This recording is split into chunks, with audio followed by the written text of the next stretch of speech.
बांग्लादेश की राजधानी ढाका में फिर से बवाल मचा हुआ है। टेक्सटाइल इंडस्ट्री के हजारों कर्मचारी सड़कों पर उतर आए हैं, फैक्ट्रियों को आग के हवाले कर रहे हैं और पुलिस से भिड़ंत हो रही।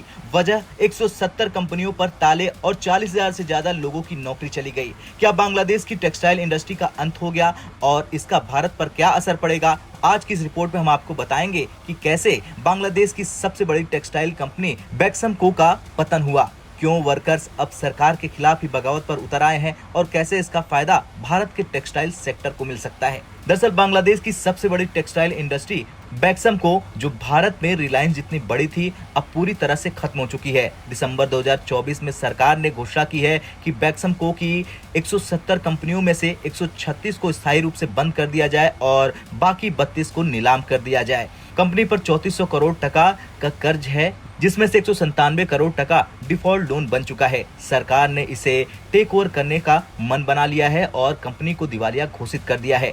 बेक्समको के बंद होने से लगभग 40,000 कर्मचारियों की नौकरियां चली गई। इससे पहले भी बांग्लादेश में कई छोटी टेक्सटाइल कंपनियां बंद हो चुकी हैं। गाजीपुर, चंद्रा, नवीनगर जैसे इलाकों में टेक्सटाइल फैक्ट्रियां बंद होने से लोग बेरोजगार हो गए हैं। चलिए जानते हैं कैसे शुरू हुआ ये प्रोटेस्ट। दरअसल 21 दिसंबर 2024 को वर्कर्स ने पहली बार धरना दिया, लेकिन सरकार ने ध्यान नहीं दिया। 24 जनवरी 2025 को वर्कर्स ने 11 किलोमीटर लंबी मानव श्रृंखला यानी ह्यूमन चेन बनाई।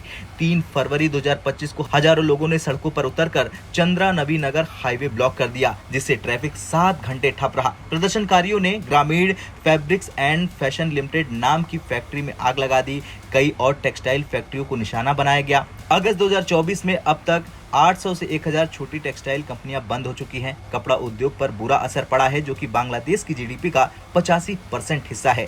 लेकिन सवाल यह है कि भारत को कैसे फायदा हो रहा। दरअसल बांग्लादेश की गिरती इंडस्ट्री का फायदा अब भारत को मिल रहा। तमिलनाडु, पंजाब, गुजरात जैसे टेक्सटाइल हब को भारी मात्रा में नए ऑर्डर्स मिल रहे हैं। उत्तर प्रदेश में 10,000 करोड़ रुपए का नया इन्वेस्टमेंट होने की उम्मीद है। सूरत अब रेडीमेड गारमेंट का हब बनने की ओर आगे बढ़ चुका है। खैर, कुछ भी हो, लेकिन सवाल यह है कि क्या बांग्लादेश सरकार टेक्सटाइल वर्कर्स की मांगे मानेगी? क्या विदेशी निवेशक वापस आएंगे या फिर बांग्लादेश की टेक्सटाइल इंडस्ट्री पूरी तरह से खत्म हो जाएगी?